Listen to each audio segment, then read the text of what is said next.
satu seperti ini. Kekurangan atau kelemahan dari regulator menggunakan kuncian cuma satu seperti ini. Kalau ibu pasang regulator dipastikan akan bocor. Makanya untuk mengatasi kebocoran selama ini seperti di desa sebelah kemarin katanya Mas, biar gak bocor kami di rumah tambahkan karet gelang seperti ini ada. Ada nggak di sini? Ada yang pasang regulator ditirikan batu gilingan di atasnya ada. Saya mau tanya ibu siapa yang ngasih tahu ibu seperti itu? Benar, supaya nggak berbunyi. Saya di sini bukan mau menyalahkan tujuan ibu, yakin tujuan ibu awalnya bagus. Kata ibu supaya regulatornya nggak bunyi ya Bu ya. Makanya ibu ikatkan karet gelang seperti ini. Saya cuma mengingatkan, kalau ibu di rumah untuk mengatasi kebocoran masih ngasih karet gelang diikatkan seperti ini kan? Diikatkan di leher tabungnya seperti ini. Saya minta tolong pulang dari sini segera dilepas. Itu sangat bahaya. Sama saja ibu mengundang bahaya ke rumah sendiri. Memang bahayanya apa Mas kalau kami pakai karet gelang? Bu, tujuan ibu tadi kan awalnya pakai karet gelang ini supaya apa? Kata ibu regulatornya padat supaya nggak bunyi, nggak bocor ya Bu ya. Tapi ibu saya mau tahu, ibu pernah lihat nggak karet gelang yang ibu ikatkan di sini ada yang meleleh lengket di sini? Ada nggak?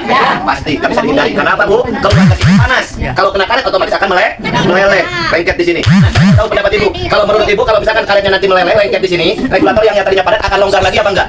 Kalau longgar berarti otomatis akan bocor. Bu, yang ditakutkan makanya bahaya itu apa? Bukan bocor ibu lagi masak. Kalau ibu lagi posisi depan kompor, lagi menggunakan kompor, lagi masak, karetnya meleleh, longgar, bocor, nggak masalah. Karena apa? Akan ketahuan. Kita semua yakin akan nyium bau gas. Cuma yang ditakutkan itu apa Bu? Yang bahaya itu ditakutkan kalau karetnya meleleh, regulatornya longgar, bocor, ibunya lagi pergi ya. Pasti akan cepat dimatikan, benar? Kita ini kan masih orang sehat Bu. Nggak mungkin kita mau celaka sendiri, benar nggak Bu? Itu yang bahayanya. Jangan sampai akibat kecerobohan ibu, karena tidak pahamnya ibu, terjadi hal-hal yang kurang diinginkan. Jadi Mas, yang benar cara mengatasi kebocoran itu gimana caranya? Tolong diperhatikan. Ini hal penting karena tiap hari harus dipakai Bu. Seperti saya bilang tadi, penyakit kebocoran awalnya yaitu dari karetnya ini.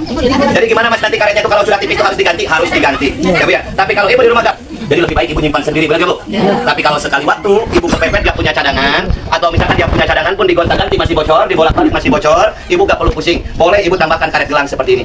Tapi ingat, cara menggunakan karet gelang Bu, bukan seperti yang ibu lakukan sekarang. Bukan diikatkan di leher tabungnya, melainkan karet gelangnya itu dipotong seperti ini, kira-kira ukuran 2 cm seperti ini. Ibu bikin bulatan atau bikin lingkaran seperti ini, masukkan ke dalam leher tabungnya seperti ini. Ini yang benar. Kalau orang Pertamina dulu waktu ngajarin seperti ini, ngasih namanya apa? Di double seal. Tapi kalau orang kita di kampung biasa ngasih namanya apa? Diganjal. Supaya apa? Biar karetnya itu naik lagi, gak setipisan lagi. Jadi ibu pasang regulator biar bagaimanapun tidak akan bocor. Paham Bu? Mudah sebetulnya cara ngatasi kebocoran tubuh. Cuma selama ini karena ibu gak tahu caranya malah emosi. Paham ya Bu ya? Jadi itu untuk cara ngatasi kebocoran. Dan di sini saya tidak akan panjang lebar Bu, karena saya yakin tanpa panjang lebar pun Bu Meli, warga ibu di sini sudah pada punya pengalaman. Karena apa? Ibu kan saya tanya tadi juga menggunakan kompor gasnya sudah pada lama, mungkin katanya sudah lebih dari 10 tahun. Di sini saya cuma akan menjelaskan hal apa yang harus ibu lakukan kalau ibu mau aman menggunakan kompor gas. Sebetulnya yang diajarkan pihak Pertamina, pihak pemerintah gak banyak Bu. Kalau ibu mau aman menggunakan kompor gas itu ibu cuma harus mau melakukan 2 hal. Yang pertama apa Mas biar aman? Ibu di rumah harus mau rutin bersihkan selang minimal 1 bulan 1 kali. Yang kedua, ibu di rumah dianjurkan kalau mau lebih aman, ibu harus mau lepas regulator tiap hari. Saya mau nanya salah satunya, tapi pengen jawaban yang kompak, yang jujur. Bu, selama ibu menggunakan kompor gas seperti ini, ibu-ibu di rumah semuanya rutin bersihkan selang apa enggak? Serius? Sekali lagi saya tanya, ibu rutin bersihkan selang apa enggak? Jadi selama ini selang yang rutin dibersihkan selang siapa? Jadi selama ini ibu yang ada di sini yang menggunakan kompor gas di rumahnya nggak pernah bersihkan selangnya. Jadi yang ibu bersihkan selama ini bagian mananya Bu? Kompornya saja. Jadi rata-rata yang hadir di sini semua rata-rata cuma bersihkan kompornya. Tujuannya supaya apa? Biar gak kelihatan jauh bahayanya. Bukan karena malas. Berarti dulu di sini waktu ada pembagian tabung gratis, ibu gak pernah ikut penyuluhan seperti ini? Ada undangannya nggak? Nggak mungkin. Nah, cuma mungkin terbatas ya Bu ya. Oke, saya maklumi kalau ibu gak ikut penyuluhan. Tapi mungkin Bu Meli, di antara warga ibu di sini sekian banyak ini, meskipun gak ikut penyuluhan pasti pernah beli kompor gas 1 kali. Itu kenapa? Karena apa Bu? Ibu harus tahu yang paling rawan Pak, yang paling sering menyebabkan bocornya gas sampai kebakaran itu terutama yaitu dari selangnya. Karena apa? Logikanya aja, ibu bisa lihat sendiri kan selang hanya terbuat dari apa? Karet. Mas, bagian mana selang yang paling bahaya? Ibu harus tahu. Selang yang paling bahaya yang sering menyebabkan bocornya gas itu terutama yaitu selang yang bagian ujung kompor sebelah sini. Karena apa? Logika aja. Ibu masak, goreng ikan, goreng ayam, numis bumbu atau apa saja, tidak bisa dihindari Bu. Pasti sedikit banyak ada minyak atau bumbu kena di selangnya ini. Benar nggak Bu? Mohon maaf, saya mau tanya, ibu di rumah pernah lihat di sini ada jamur putih-putih, kuning-kuning di sini? Nah, itu bukan sisa bumbu, itu jamur gas. Jangankan 2 tahun, 3 tahun nggak dibersihkan Bu. 2 bulan, 3 bulan nggak ibu bersihkan, saya yakin selang yang ibu punya akan kaku keras. Lama-lama timbul pecah-pecah, retak-retak. Kalau ibu nggak percaya, buktikan pulang dari sini. Nggak usah ada apa-apa, ibu lihat selang di rumah, coba ibu tes lipat seperti ini selangnya. Saya yakin selang ibu punya tidak akan lentur seperti ini. Pasti banyaknya sudah kaku ya Bu. Di sana misalkan contoh bocor di sini. Ibu dengar gak gasnya keluar? Dengar? Di sini kelihatan kompornya masih hidup. Kalau saya biarkan kira-kira api nyambar apa enggak? Kalau nyambar seperti ini, bahaya apa enggak? Kalau kayak gitu bahaya apa enggak? Bu, sekarang ini di sini ibu bisa nyepelein saya malah main HP di saya tahu seperti ini. Karena apa? Belum ngalamin. Tapi kalau ibu sudah ngalamin sendiri di rumah, gimana kenyataannya? Tergantung. Bu, mohon maaf saya contohkan seperti ibu gak merasa repot, saya contohkan Bu. Bersihkan selang saya jamin gak makan waktu, gak nyampe 2 menit.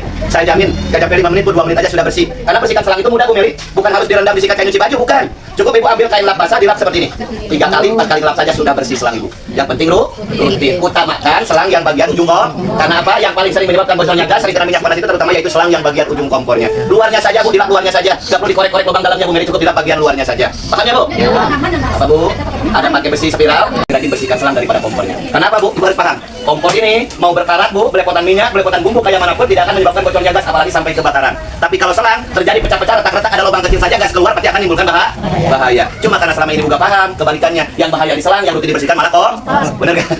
Oke, itu yang pertama ya bu ya. Yang kedua, supaya keluarga ibu lebih aman, harta benda ibu lebih aman, selain ibu dianjurkan bersihkan selang, ibu ingat, ibu harus mau lepas regulator ini tiap hari.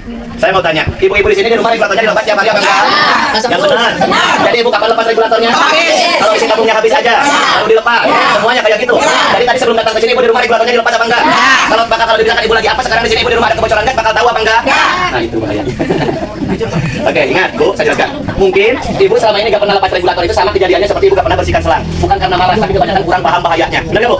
Karena selama ini kan ibu punya sangkaan. Kalau menurut ibu selama ini selesai masak seperti ini, yang dianggap aman kebanyakan dengan ibu mohon maaf cukup dengan mematikan kompor. Benar gak bu? Kalau lihat api di kompor sudah mati, menurut ibu sudah ada apa enggak? Saya contohkan pakai api lagi enggak? Tapi paham kan? Kalaupun api kompor mati, ada api yang lain pastinya nyambar. Bu ya, karena yang ditakutkan pemerintah itu bukan bocor lagi masak seperti ini. Kalau ibu di rumah kompornya lagi hidup lagi masak, ibu lagi ngaduk-ngaduk masakan di sini bocor. Lihat seperti ini. Ini nggak terlalu bahaya. Akan nyium bau. Kita akan punya hidung meskipun agak mancung ke dalam bu.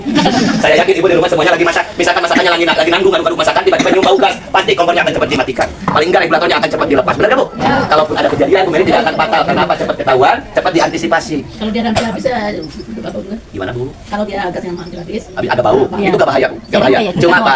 Kenapa mas kok sering kejadian kayak gitu? Kalau isi tabungnya mau habis, kadang timbul bau. Kenapa? Dasar awalnya apa dari mana penyakitnya? Ibu kan selama ini saya yakin makanya karena kejadian kayak gitu pasang regulatornya ditekan seperti itu. Benar nggak bu? Otomatis jarum yang di regulator akan langsung tekan jarum yang di leher tabung, gas langsung keluar. Tapi gasnya nggak ngalir ke sini, cuma ngumpul di regulatornya. Jadi makanya kalau mau habis, gasnya timbul bau. Ya bu ya. Jadi kalau pasang regulatornya benar gimana mas biar kayak gini? Pasang regulator itu bukan harus ditekan tapi diputarkan kayak gitu.